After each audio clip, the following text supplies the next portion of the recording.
You know that moment when your whole life shifts in a single second? When everything you've been holding back just explodes? That's exactly what happened to me. My name is Sophia Bennett, and let me tell you about the day I threw coffee on a billionaire and walked away from everything I thought I needed to survive. Please subscribe and like this video and listen to my story till the end, and let me know which city you're listening from. That way I can see how far my story has traveled. It was a Monday morning, and honestly, I was already exhausted before my alarm even went off at 6:30. Same alarm, same time for the last 3 years of my life. I just laid there, staring at those familiar cracks in my apartment ceiling, knowing I couldn't afford to be even 5 minutes late. Not today, not ever. By 8:15, I was standing inside this massive glass tower in downtown Chicago, clutching a paper cup of coffee that was already getting cold in my trembling hands. The whole place smelled like expensive wood polish, designer cologne, and this thick, heavy pressure that seemed to coat everything. This was Maxwell Industries, where every footstep echoed like a judgment, and every tiny mistake followed you around like a shadow you couldn't shake. I wasn't careless, okay? I wasn't lazy or incompetent. I stayed late almost every single night, skipped lunch more times than I could count, answered emails at 2 in the morning when I should have been sleeping. But none of that mattered when you were invisible to the people who actually had power. The conference room doors clicked shut behind me, and my heart started racing. Around that enormous table sat all these executives in their perfectly tailored suits, their tablets glowing, their eyes sharp and calculating. And at the head of the table stood Alexander Maxwell himself, the billionaire CEO, tall, composed, completely untouchable. His voice alone could make an entire room go silent. I took my seat, trying to keep my breathing steady, trying to look calm and professional even though my hands were shaking slightly. The presentation began. Numbers flashed across the screen, projections, timelines, quarterly forecasts, and then it happened. Alexander stopped mid-sentence. He turned away from the charts and looked directly at me, just stared at me. "This data is incorrect," he said, his voice flat and cold and controlled in that terrifying way powerful people have perfected. Every single eye in that room shifted to me. I felt my face getting hot. I opened my mouth to explain, to clarify, to defend myself, but he didn't even let me get the words out. "This is basic analysis," Alexander continued, each word cutting deeper. "If you cannot handle simple responsibilities, perhaps you shouldn't be in this position." The room went completely still. I felt heat rushing to my face, felt my fingers tightening around that coffee cup until my knuckles turned white. I could literally feel my pulse pounding in my ears. This wasn't feedback. This wasn't constructive criticism or leadership or mentorship. This was public humiliation, delivered cleanly and precisely, designed to put me in my place in front of everyone who mattered. Something inside me just snapped. I stood up. My chair scraped against the floor, loud and sharp and jarring in that silent room. Alexander looked at me, and for the first time I saw surprise flicker across his face. "I checked those numbers 3 times, I said, and amazingly, my voice came out steady even though my hands were shaking so badly. "You approved them yourself last Thursday. I have the email." A murmur moved through the room like a wave. Alexander didn't respond. He just looked at me with this unreadable expression, waiting. And that's when I did it. I didn't plan it. I didn't think about consequences or my bank account or my future. The coffee just left my hand in one single, irreversible motion. It splashed across Alexander's pristine white shirt, dark liquid spreading fast across the expensive fabric. Gasps filled the room. Someone stood up abruptly. Someone else literally froze with their mouth open. "I quit," I said clearly. I reached into my bag, pulled out the resignation letter I'd been carrying around for 6 months but never had the courage to use, and placed it on the table right in front of him. Then I turned around and walked out, my heels echoing down that long hallway. each step carrying both absolute terror and this strange, unexpected relief. By noon, I was sitting completely alone on a park bench 2 blocks away, my phone buzzing with unanswered calls and messages I couldn't bring myself to read. I opened my banking app with shaking hands and just stared at the numbers. Rent was due in 2 weeks. My savings would barely cover groceries for the month. The city moved around me, loud and busy and completely indifferent to the fact that my entire life had just imploded. I had just thrown coffee on a billionaire. I had just lost the only job standing between me and absolute disaster. I thought it was over. I thought my life was completely ruined. I had no idea that this was only the beginning of something I never could have imagined. I didn't sleep at all that night, not even for a minute. I just laid there on my side, staring at the dim glow of the streetlight outside my window, replaying that moment over and over and over again. The silence after the coffee hit his shirt, the way the entire room just froze, the sound of my own voice when I said those words I never imagined I'd actually say out loud. I quit. By morning, reality crashed down on me like a ton of bricks. At 7:45, I opened my banking app again, even though I already knew the numbers weren't going to magically change overnight. Rent, utilities, student loans, groceries, insurance. The margin between surviving and completely failing was thinner than it had ever been in my entire life. I sat at my tiny kitchen table with untouched coffee going cold beside me, my resume open on my laptop, forcing myself to breathe slowly and not completely panic. By 10 o'clock, my phone rang. Unknown number. I let it ring once, twice, debating whether to answer or just let it go to voicemail. I answered. "Miss Bennett," a calm, professional female voice said. "This is Patricia Chen, executive assistant to Mr. Maxwell. He would like to see you today at noon." I actually laughed out loud. It was short and humorless and a little bit hysterical. "I no longer work there," I replied, keeping my voice steady than I intended. There was this pause on the line, just long enough to feel completely intentional.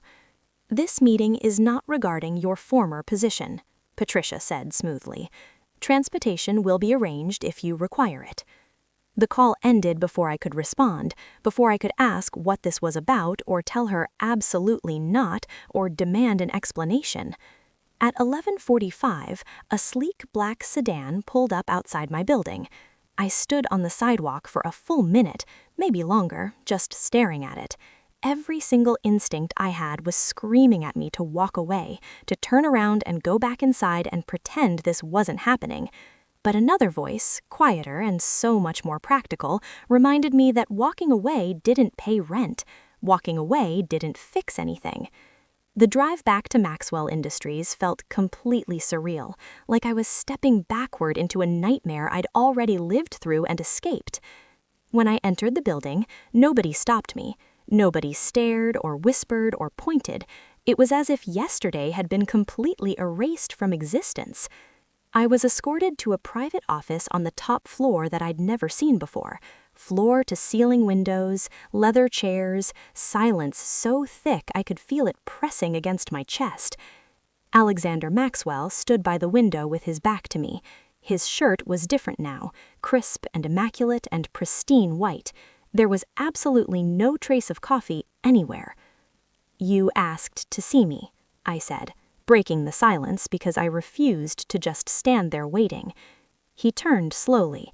His expression was controlled, but it wasn't cold this time. It was something else, something I couldn't quite read.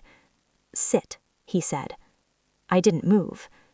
"I'm not here to apologize," Alexander continued, his voice measured, "and I'm not here to discuss what happened in that conference room." I crossed my arms. "Then why am I here?" He studied me for a long moment, as if he was measuring something invisible about me, weighing some decision I didn't understand yet. "Because you walked out," he said finally, "and people don't walk out on me." I almost smiled at that. Almost. "I was publicly humiliated," I replied, keeping my voice steady. You don't get to reframe that into something else." Alexander nodded once, almost like he respected that answer. "Agreed," he said simply, "which is why this isn't a negotiation." He slid a thin folder across the desk toward me. I hesitated, my heart pounding, before opening it. Inside was a contract, 6 pages, clean and precise, no complicated legal theatrics. "Read it," Alexander said. So I did. A fixed-term agreement, 12 months, compensation that literally made my breath catch in my throat, housing allowance, travel expenses covered, a clearly defined role. Public partner. Appear with him at corporate events, charity galas, board-related functions, maintain discretion, no personal disclosures. I looked up slowly, my mind racing. "You want me to pretend to be something I'm not," I said carefully. "You want me to be exactly what you were yesterday, unscripted, authentic, real." I shook my head, completely confused. "Why me? Why on earth would you want me anywhere near you after what I did?" "Because credibility matters," he said, his eyes meeting mine directly. "And you didn't flinch. Everyone else in my life flinches constantly. You didn't." The room went quiet. "This is a contract," Alexander continued, "not a control. You set boundaries, you maintain your independence. At the end of 12 months, it ends cleanly with severance." "And if I say no?" I asked, my voice barely above a whisper. Alexander met my gaze steadily. "Then you walk out again," he said, "this time with options I'm providing. References, connections, a bridge to whatever comes next for you." I closed the folder, my heart absolutely pounding against my ribs. Yesterday, I had nothing left to lose. Today, I was being offered something that could change everything about my life. I didn't know yet whether it was a genuine opportunity or an elaborate trap, but I knew one thing for absolute certain. This was no longer just about coffee. This was about survival, about power, about choices I never thought I'd have to make. I left that building with the contract still tucked under my arm, feeling like I was walking through a dream. The city felt louder than usual, overwhelming. Car horns blaring, footsteps rushing past me, snatches of conversation drifting by that I couldn't quite focus on. I walked for blocks without any clear destination, my mind spinning. I didn't open that folder again. I already knew what was inside. Numbers I'd never imagined attached to my name. Conditions that sounded completely unreal. A role that felt dangerously close to crossing a line I'd spent my whole life protecting. By late afternoon, I was back in my apartment, sitting on the edge of my bed with the contract laid out in front of me. Sunlight spilled across those pages, highlighting phrases that wouldn't stop echoing in my head. 12-month term, public appearances required, discretion mandatory. I read every single line again, slowly, carefully, looking for traps. There were no hidden clauses about obedience, no language that trapped me beyond the stated time. The boundaries were precise, almost surgical in their clarity. At 7 o'clock, my phone buzzed. A message from Patricia Chen. "Mr. Maxwell requests your decision by tomorrow morning." I set the phone down and leaned back, staring at my ceiling again, at those same cracks I'd been counting for years. I thought about that park bench, the cold calculation of my bank balance, the way my chest had tightened when Alexander said, "This is a contract, not control." I thought about pride. Then I thought about survival. The next morning, I went back. This time, I walked into Maxwell Industries with my shoulders back, my head high. I was escorted to a smaller conference room, less imposing, more neutral territory. Alexander was already there, seated, his hands folded calmly on the table. "You came," he said, and I could hear something like relief in his voice. "I'm not agreeing yet. I have conditions." Alexander nodded once. "Good. I'd be disappointed if you didn't." I placed the contract between us and pointed to the margins I'd marked with a pen the night before. "No unscheduled appearances," I said firmly. "No commentary on my past role here. and I retain the right to walk away immediately if these terms are violated in any way." Alexander didn't hesitate even for a second. "Accepted," he said. "And I don't live with you," I added, meeting his eyes directly. "That's non-negotiable." A flicker of something crossed his face. Surprise, maybe. Then it was gone. "Accepted," he repeated. Silence settled between us, heavier now, but not hostile, just present. I picked up the pen. My hand only shook slightly as I signed my name. The first public appearance came way sooner than I expected. 3 days later, I was standing in front of a full-length mirror in this borrowed suite overlooking the river. A professional stylist adjusted the hem of my dress. Another woman handed me shoes that probably cost more than my entire monthly rent had ever been. My reflection looked unfamiliar, but not false. I looked composed, controlled, like I belonged in this world. Alexander arrived precisely on time, because of course he did. When he saw me, he actually paused, just for long enough for me to notice. "You look ready," he said. "I am," even though my pulse was screaming that I absolutely was not. The charity gala was held in this gorgeous historic hotel downtown. Cameras flashed the absolute second we stepped out of the car. Voices called Alexander's name from every direction. Eyes immediately shifted to me. Who is she? Since when? Where did she come from? Alexander placed his hand at the small of my back, light and deliberate. "This is Sophia," he said to the nearest reporter, his voice calm and clear. "She's with me." No explanation, no elaborate claim, just a simple statement. Inside, the room absolutely buzzed with speculation. I felt it in every glance, every whispered conversation, every sudden surge of interest when we walked past. But something unexpected happened. Alexander didn't lead me around like some accessory. He matched my pace. When a donor spoke too sharply or dismissively, he redirected the conversation smoothly. When someone tried to dismiss my presence entirely, he corrected them calmly without ever raising his voice. "This isn't a performance," he said quietly to me at one point during the evening. "You don't owe anyone anything here." I looked at him then, really looked at him properly for the first time, and I saw something I hadn't expected. The restraint behind all that control, the intention behind every single word he chose. Later that night, back in the car with the city lights blurring past the windows, I let out this breath I didn't even realize I'd been holding for hours. "I didn't have to do that," I said softly. "Defend me like that." Alexander turned to me, his expression serious. "Yes," he replied simply. The contract lay between us, invisible but so completely present. And for the first time since I'd signed it, I started wondering if the rules we'd written down so carefully would actually be enough to keep the distance we both thought we needed. The next few weeks settled into this rhythm I'd never known before in my entire life. My mornings were still quiet, still mine. Coffee at my kitchen counter, sunlight hitting that same cracked wall. But my afternoons belonged to a completely different world now.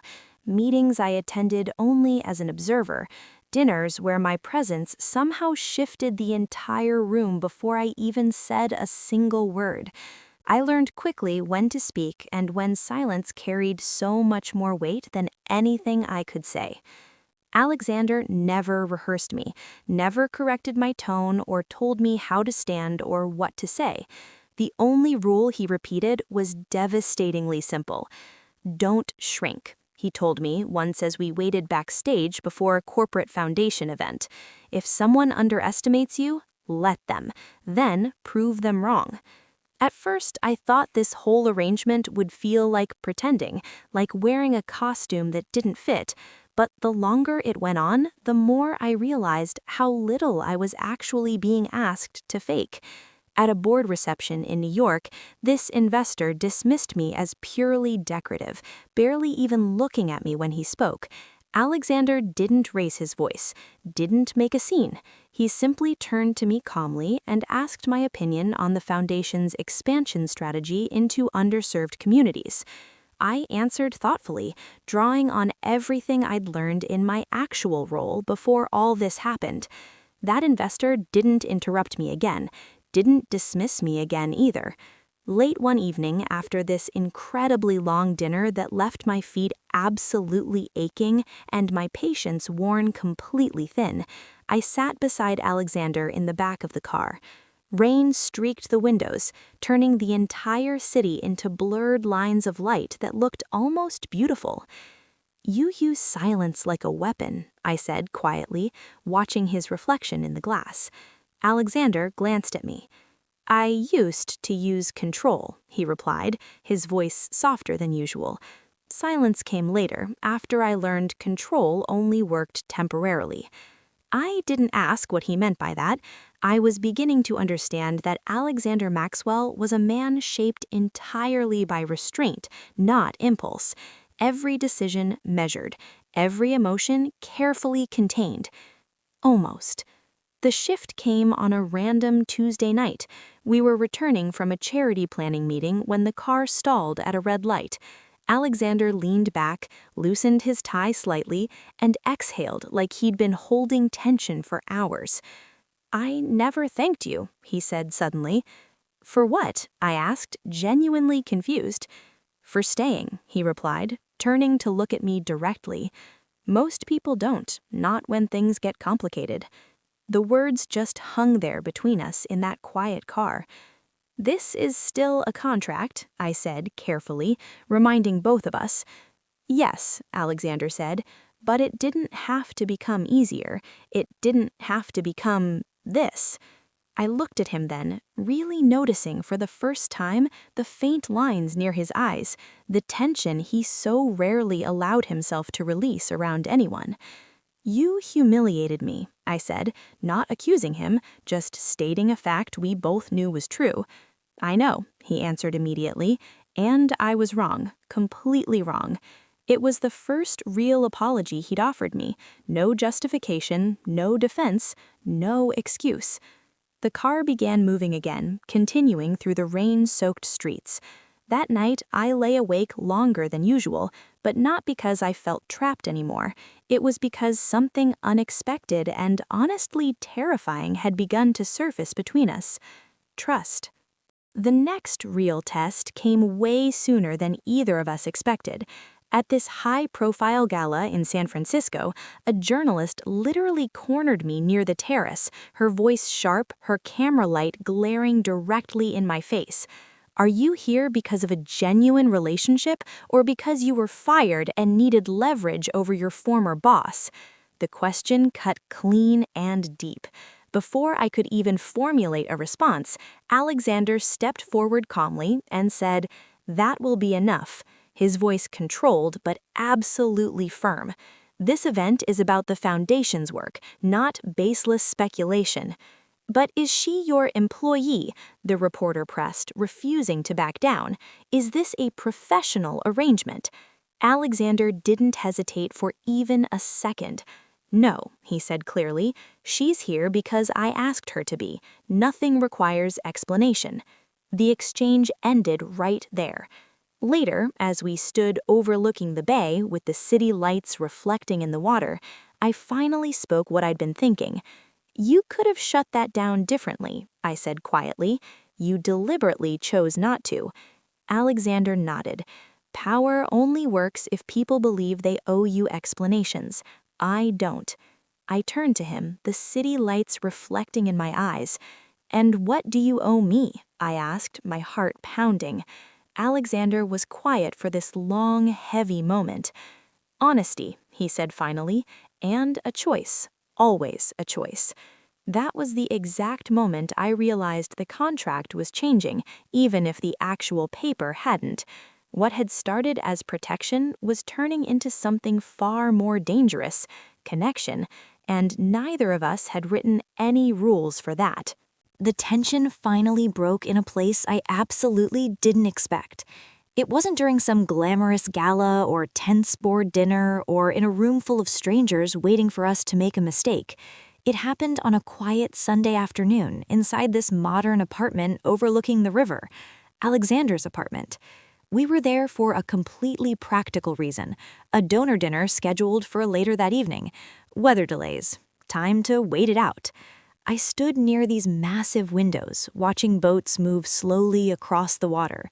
The city looked softer from this height, less demanding, almost peaceful.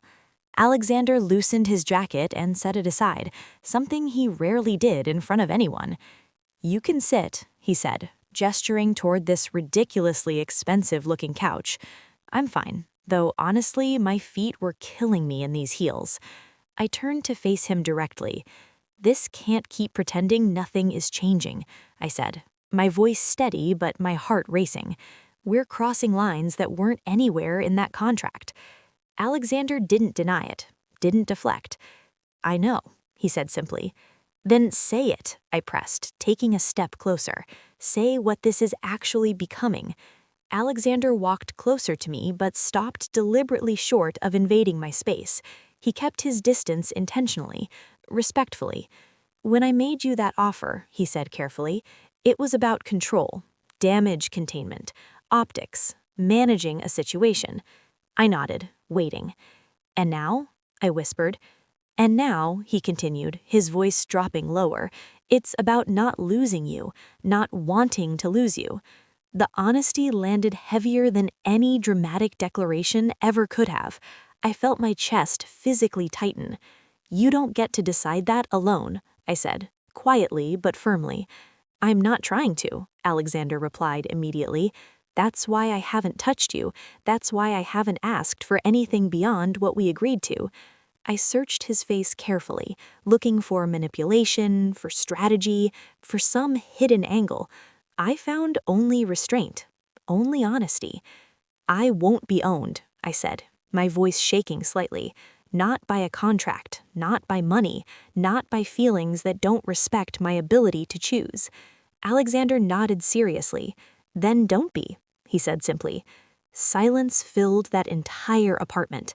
I reached into my bag and pulled out the folded contract I'd been carrying with me everywhere. I placed it on the table between us. "This protected me when I desperately needed protection," I said, looking down at it. "But it can't be what defines us now. It can't be what we hide behind anymore." Alexander didn't try to stop me as I carefully unfolded those pages. He just watched as I tore the document cleanly in half. Then again. I set the pieces down gently on his expensive coffee table.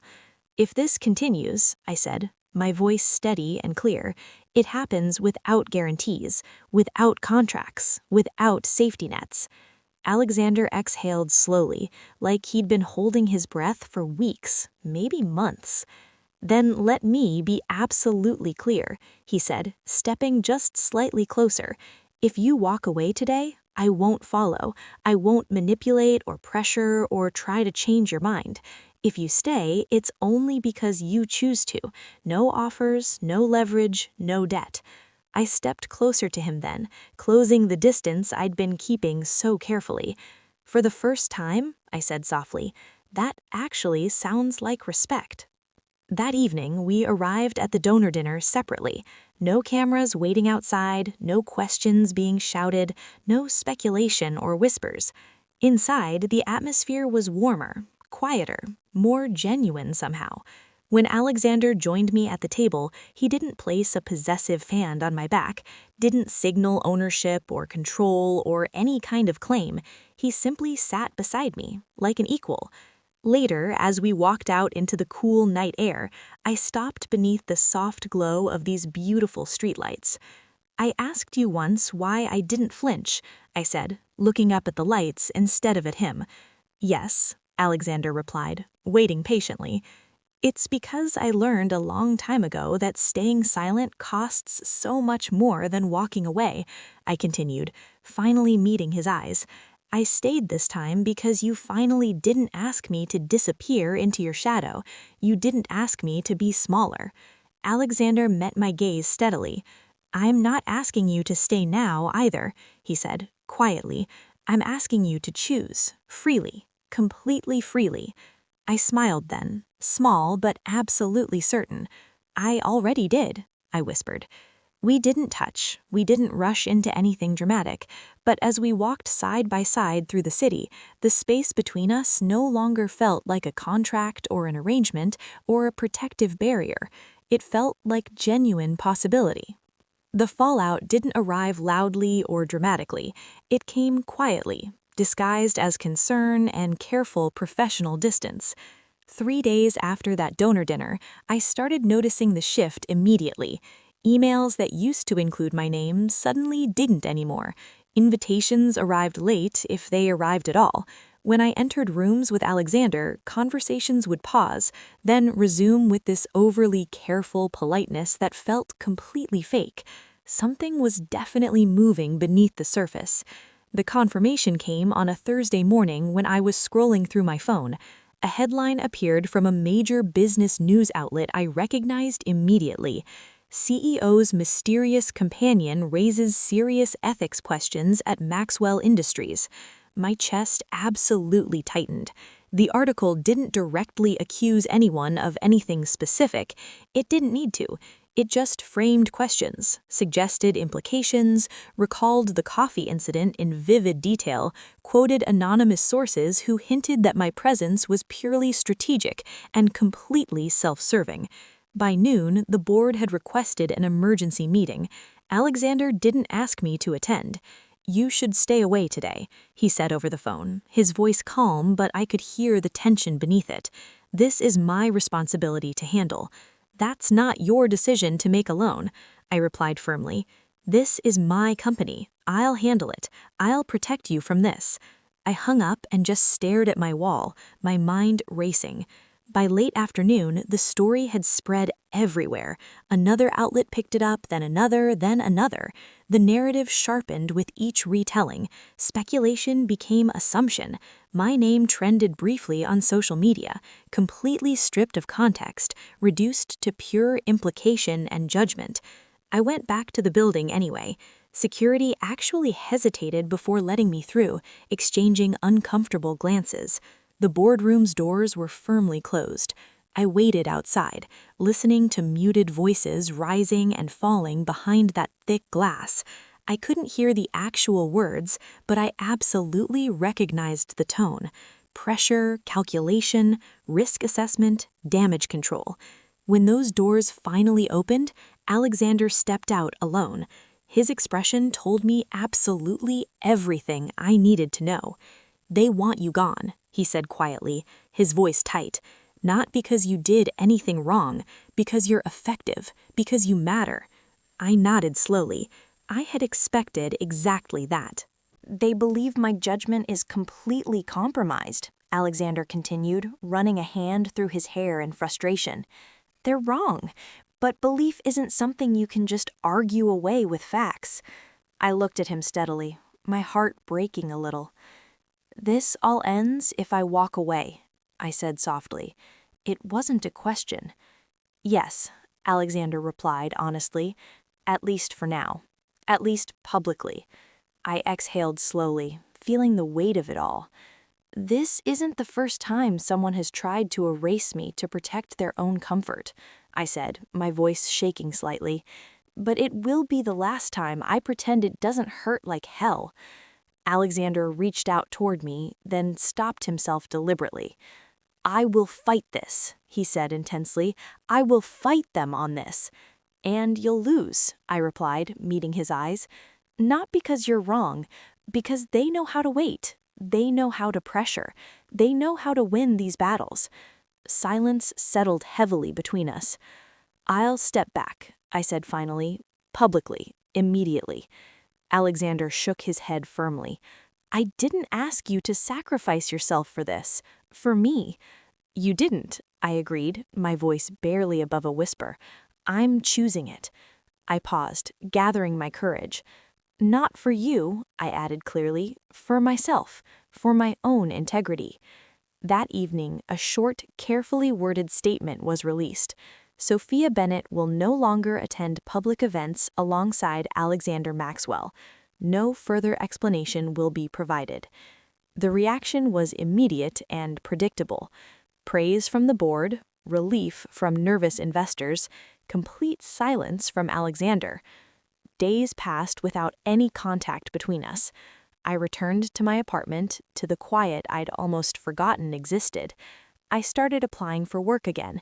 Not glamorous positions, real ones, stable ones, honest ones.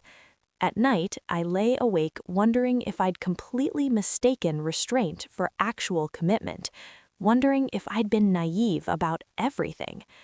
1 week later, I received an unexpected message. Not from Alexander, from Patricia Chen. Please come to the Foundation Auditorium tomorrow morning, 9 a.m. I didn't reply, but I showed up anyway. The room was absolutely packed when I entered. Employees, donors, press, board members seated prominently in the front row, looking stern and judgmental. Alexander stood alone at the podium. He looked out over that entire room, then spoke clearly. "This company was built on performance," he said, his voice carrying to every corner. "But it survived because of accountability, real accountability." A murmur moved through the audience like a wave. "I'm aware of all the speculation surrounding my personal judgment," Alexander continued steadily, "so let me be absolutely clear about something." The room went completely still. "Every single decision involving Sophia Bennett was mine," he said firmly, "and I stand by every one of them, completely." I felt my breath catch in my throat. "If protecting this company requires silence," Alexander said, his eyes scanning the room, "then I'm willing to be loud instead. I'm willing to be honest instead." The room didn't applaud. It didn't need to. Alexander's words hung in the air long after he stepped away from that podium. I realized then, standing there with tears threatening to fall, that the choice I'd made hadn't ended our story at all. It had only forced the truth into the open, and now there was absolutely no contract left to hide behind, no protection, no carefully written boundaries, just truth, just us. Tell me in the comments, and if you've dealt with something similar, share your story. You're not alone. Subscribe for more stories about standing your ground and reclaiming your life. The room didn't applaud, but I felt the shift anyway. Board members exchanged looks that were too controlled, too calculated to be accidental. Donors shifted uncomfortably in their expensive seats. The press leaned forward eagerly, already rewriting their narratives in real time. I stood near the back, trembling, my hands clenched together so tightly my fingers ached. I hadn't expected this.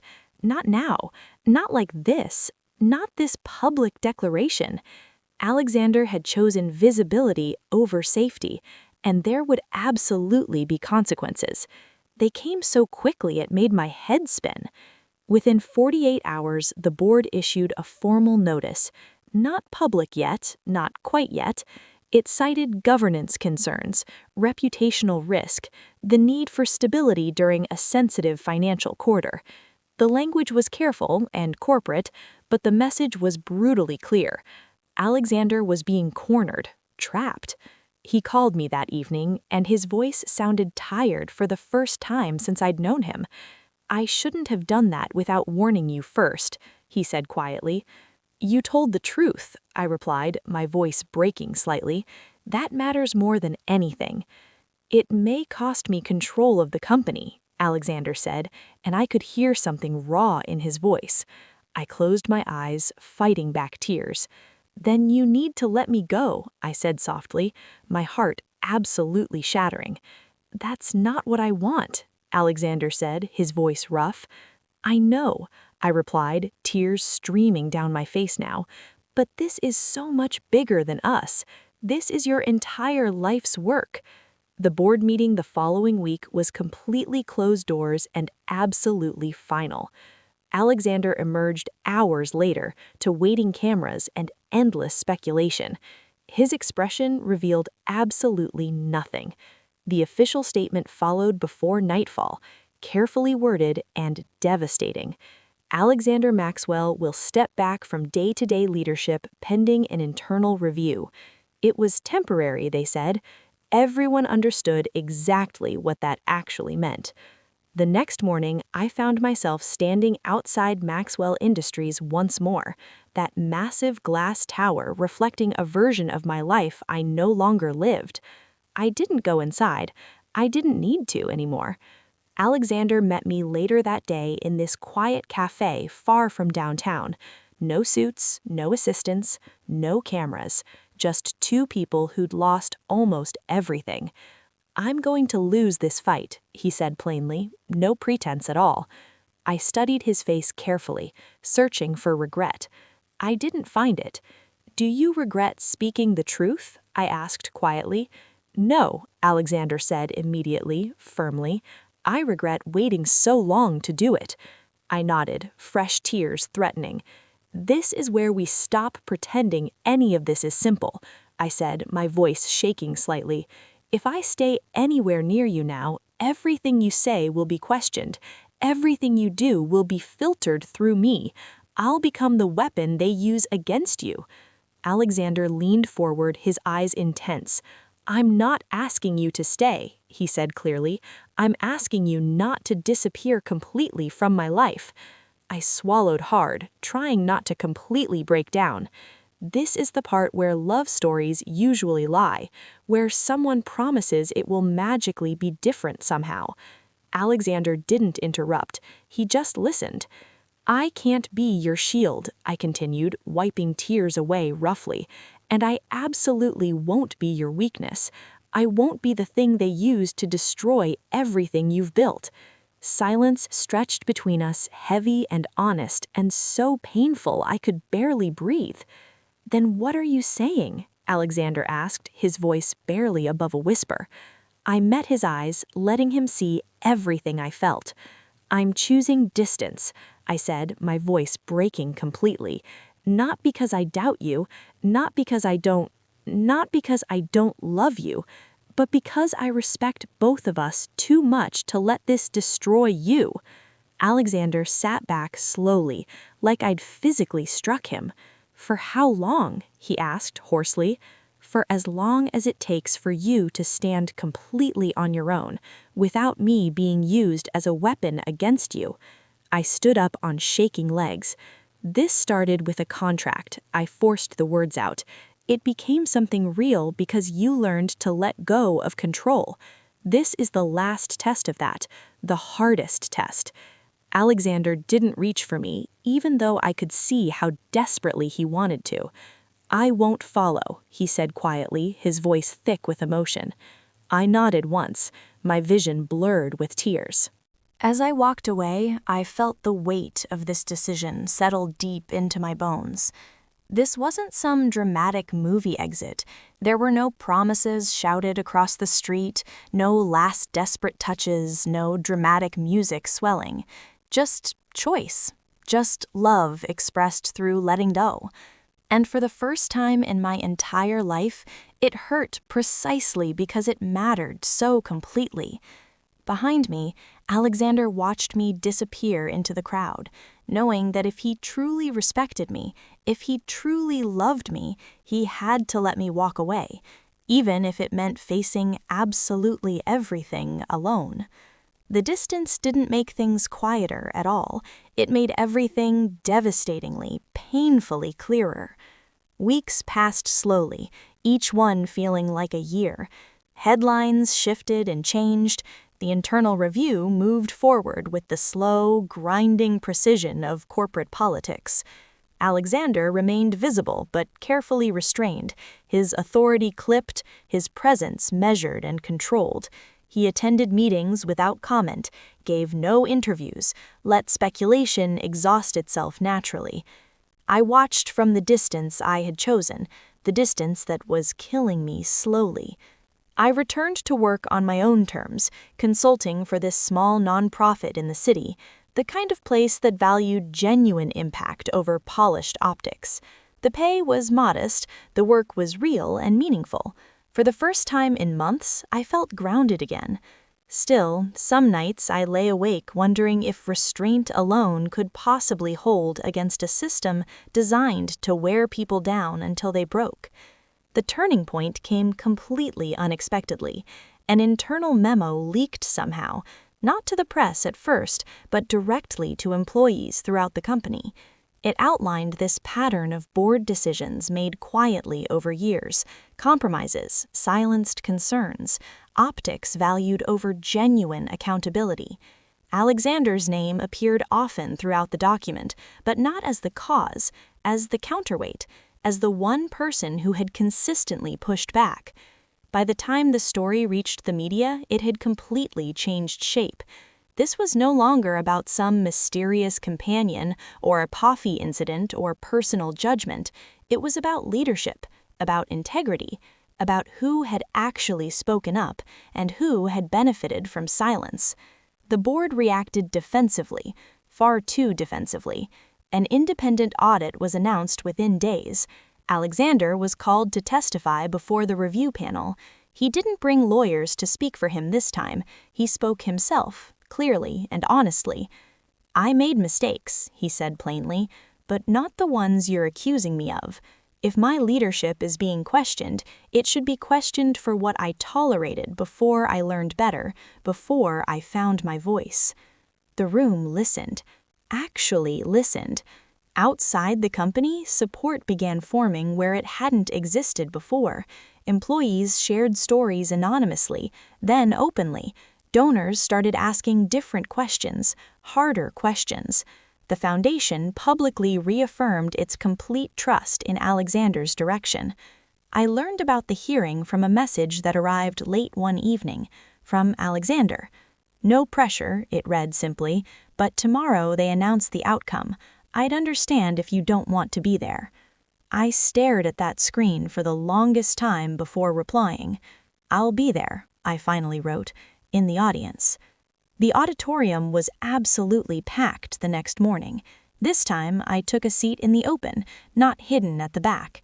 When Alexander stepped onto that stage, our eyes met briefly. There was no signal, no reassurance, no secret message, just recognition, just acknowledgement. The chair of the review board spoke first, her voice clear and official. "After a comprehensive investigation," she said formally, "we find no ethical violations in Mr. Maxwell's conduct. Furthermore, we acknowledge that several prior governance failures were actually addressed under his leadership, not created by it." A collective breath moved through that entire room. "Effective immediately," the chair continued, "Mr. Maxwell will resume full leadership responsibilities." Applause followed, real this time, genuine, earned through honesty. Alexander didn't smile triumphantly. He simply nodded once, steady and grounded and humble. Afterwards, as people gathered and conversations resumed all around us, he found me waiting near the exit. "You didn't have to come," he said quietly. "Yes," I replied, my heart pounding. "I absolutely did." We stood there, neither of us rushing forward, neither closing the distance. "This doesn't change what I said before," I continued carefully. "I won't return to a role that exists just to make you easier to question or defend." Alexander nodded seriously, understanding completely. "I wouldn't ask you to. I would ask you something entirely different." I raised an eyebrow, waiting. "To build something together," he said, his eyes searching mine. "Public or private, whatever feels right. Defined by us. Without contracts, without shields, without anything except honest choice." I considered him carefully, taking my time. This time, there was no pressure, no urgency, no leverage at all. Only an invitation. I took a step closer, closing some of that careful distance. "Then start by walking with me," I said softly, a small smile forming. "Not ahead, not behind, beside me." Alexander smiled then, genuinely smiled, and it transformed his entire face. "Always," he whispered. As we left that building side by side, the cameras outside caught one simple image. Not a power move, not a calculated spectacle, not a performance. Just two people choosing to stand together in a place where there was nowhere left to hide. Just two people who had learned the same devastating, beautiful lesson from opposite sides of power, that love, like leadership, only actually works when it's chosen freely, when it's built on respect instead of control, when it's honest instead of safe. The city looked completely different when there was nothing left to prove. Spring arrived quietly that year, not with headlines or announcements or dramatic revelations, but with small changes I noticed on my morning walks. Trees budding along the river, cafes setting tables outside again, the rhythm of life returning to something steadier, something more honest. Alexander kept his word completely. There were no press releases, no staged appearances, no sudden reinvention of his public image. He returned to work with a narrower circle of advisors, clearer boundaries with the board, and a leadership style that no longer relied on silence alone. Decisions were documented transparently. Conversations were direct and honest. Accountability was no longer something just implied. It was visible. It was real. I didn't return to Maxwell Industries in any official capacity. Instead, I built something entirely my own. It started as this small consulting group focused on ethics and organizational culture. Nothing glamorous, no polished branding or expensive offices, just a clear mission I understood deeply from lived experience, helping institutions actually see the people they usually overlooked or dismissed. Alexander supported me quietly, offering introductions when I asked, giving space when I needed it, never interfering. We met when time allowed, walks instead of galas, dinners that ended without strategy sessions, conversations that didn't need witnesses or documentation. One evening, months later, we stood on that same riverwalk where so many impossible decisions had once felt overwhelming. "I used to think power was about control," Alexander said quietly, watching the water move slowly beneath the bridge. "Now I think it's about restraint, about knowing when to step back." I smiled faintly, leaning against the railing. "I used to think walking away meant losing," I replied. "Now I know it means choosing what actually matters." He turned to me then, something vulnerable in his expression. "There's one thing I haven't asked," Alexander said carefully. I waited, my heart beating faster. Not because I was afraid of your answer, because I wanted to be absolutely certain I could accept it, whatever it was.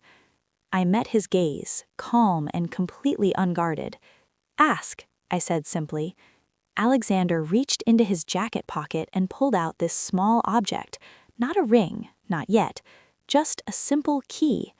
"To my place," he said, holding it out to me, "not as an invitation to move in, as an option, a choice that's always available."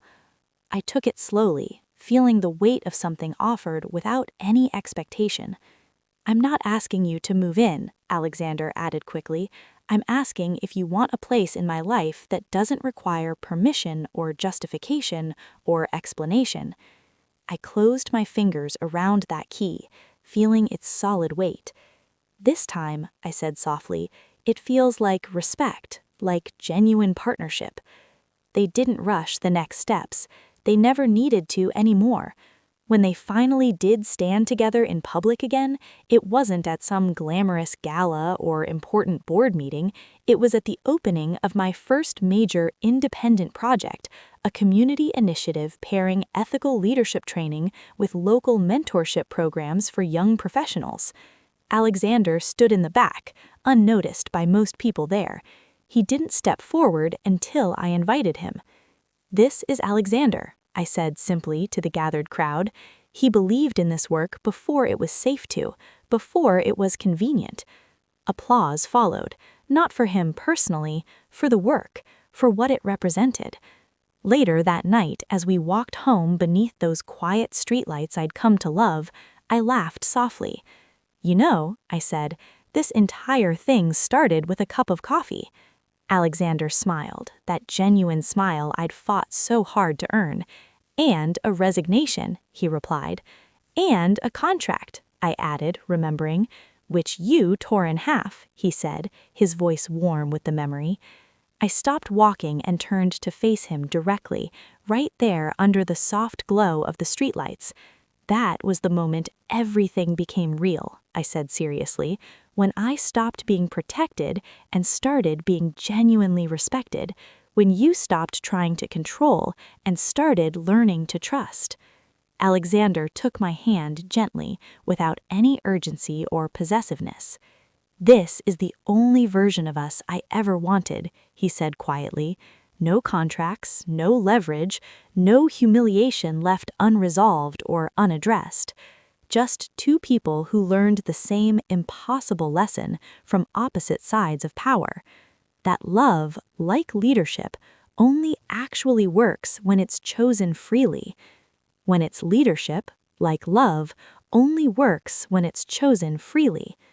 And standing there beneath those streetlights, with the city moving around us and absolutely nothing left to prove to anyone, I finally understood what freedom actually felt like, not walking away from everything, but choosing to stay for all the right reasons.